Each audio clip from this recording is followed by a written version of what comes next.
Hi, I'd like to share a little bit of my story. I get asked all the time, what my journey's been, what I'm about, how I got to this place. So I'd like to share a little bit of that with you because I think it's really, really important. Believe it or not, all of us are on a journey. Whatever that journey may look like to you, wherever you are at on your path, on your road, um, whatever is influencing whatever's in your life, we're all on these separate journeys. When I was a little girl, and I would say around the ages of 6 to 7, Spirit would come and visit me of a night when I slept. I was one of those small children that needed night lights in the space because I wanted to be able to see the shadows that would come in to visit me. I wanted to be able to see the beings that would speak to me of a night. And they would come into my room and wake me up. And so it was very powerful. I always knew things in advance. I knew when things were happening, when things would occur. It kind of scared my mother a little bit because I would see the future. I would have knowings and knowledges of that. At the age of 8, my father died from a car accident.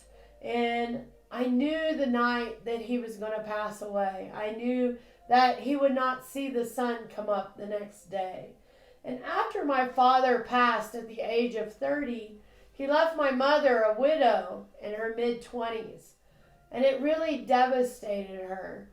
Not only did my dad die that day, but so did my mom. A big piece of her went with him as well. And so Dad would come and visit me of a night, and he would give me messages that I would take back to my mother that would absolutely freak her out. She would just really freak out. You can't do this. You need to stop this. And so somewhere along the line, like all of us, I shut out my gifts and I stopped allowing Spirit to really come close and speak to me. I would have knowings of things, but I didn't allow them to speak. And then, like most of us that have been raised or had a really strong belief system, everyone around me told me that if I went to school, if I got a strong education, if I worked really hard, I could get anything I want. I could establish anything that I wanted in life. And I've always set really high goals. We talk about stretch goals. Vialet has done stretch goals all of her life. I wanted to reach high for everything. And so I set my intentions on being an HR executive, making 6 figures. I was single at the time. I wanted to own my own home. I wanted to have my own cars. I wanted not to worry about anything financially. And I really set some high goals for myself. And I accomplished them in a very short period of time. But what I found when I got there was the home that I lived in didn't bring me joy. The job that I had didn't bring me joy. The work that I did didn't bring me joy. It wasn't about things. It wasn't about the title. It wasn't about the material things. It wasn't about the pay. It wasn't about what I had. I was still missing joy in my life. So one night, really late in my office, I got down on my knees and I told God, I want to experience joy. And if that means you need to take everything that I have, then take it all. Take it all. And within a few weeks, my job was eliminated. My house was underwater. The economy had tanked in the United States in 2009. And I slowly, over a period of time, lost everything. Had to sell my jewelry, sell my furniture, give stuff away. Got evicted from my apartment. Now, what's fascinating is how does a person with 3 master's degrees that has built a Fortune 500 company get to a place where they don't even have money to pay their rent? It's a really big question. But God had a plan for me.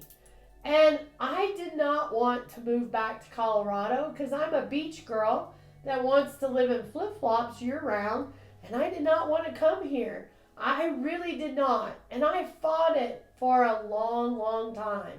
You know, I tell my students and my clients we can either take the short road and just surrender and go where we're led, or we can take the long road and take a long time getting here. Well, I had definitely taken a very long road, and I fought coming to Colorado because I didn't want any part of the snow again. And eventually, after I didn't have a choice and I'd hit rock bottom, my daughter lives here. It was the only place to come. And so I moved to Colorado, and my world began to shift and grow and change again. And I started to really connect with my gifts again and my intuition, and to take classes and read books and meditate and step into who I was and really grow. And what I can tell you is your gifts, your navigation system, who you are the most powerful gifts that God has ever given you. Understanding the future, being able to hear your guides, being able to be guided along a path, creates the ability for you to find your divine purpose and to live in a life of joy. It is the best gifts we've ever been given. I hope you've enjoyed at least a little bit of my story, knowing that I've had some pretty big bumps along the road. This is just a piece. I used to tell people I could have been a guest on Oprah Winfrey's show, every show, because I've experienced it all.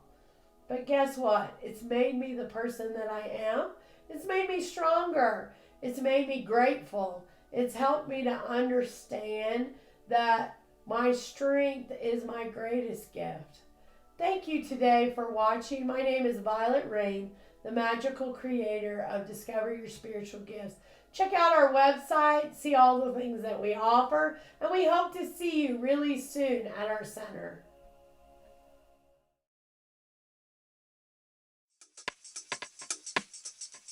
Discover connection,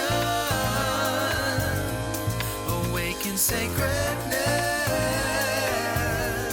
become empowered. Come experience a difference at Discover Your Spiritual Gift.